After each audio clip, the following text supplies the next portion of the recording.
akala mo hindi ko papalagan yung kamanyakan mo? Nagkakamali ka!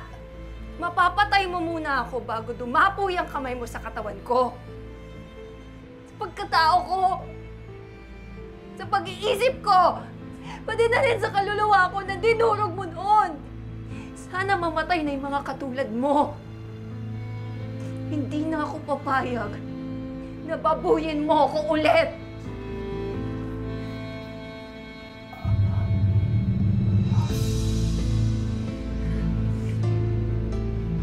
Anong nangyayari dito? Nato? Lali? Pagkaraan ng maraming taon, ngayon lamang ipinagtapat ni Lali sa kanyang ina ang panghahalay ng kanyang amain noon.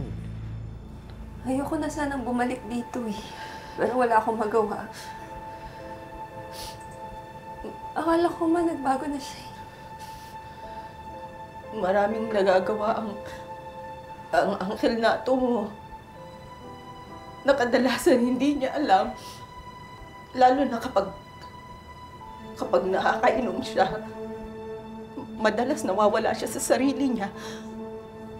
Hindi niya alam yung ginagawa niya. Kasalanan mo. Kasalanan mo kasi dapat nung una pa lang na nangyari, dapat nagsabi ka sa akin, hindi ba? Pero hindi ka nagsabi, nilihim mo. Siguro nagpakita ka ng motibo sa amain mo o inakit mo.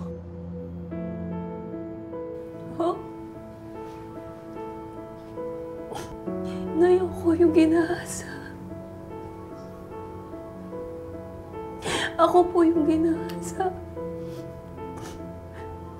Pero bakit ba ng kasalanan ko yun?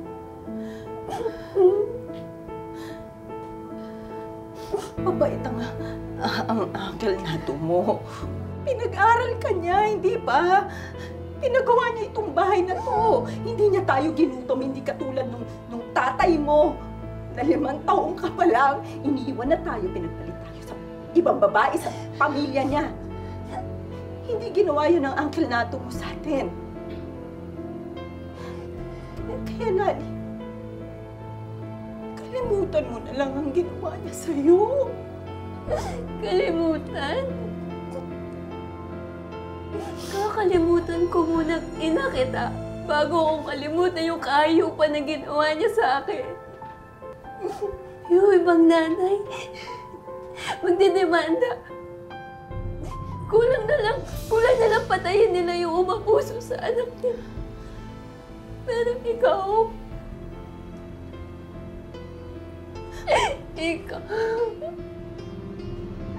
Mahal ko ang Uncle Nato mo. Patawarin mo na lang siya, Lali. Patawarin mo na lang. Parang awa mo na, patawarin mo na lang. Kalimutan mo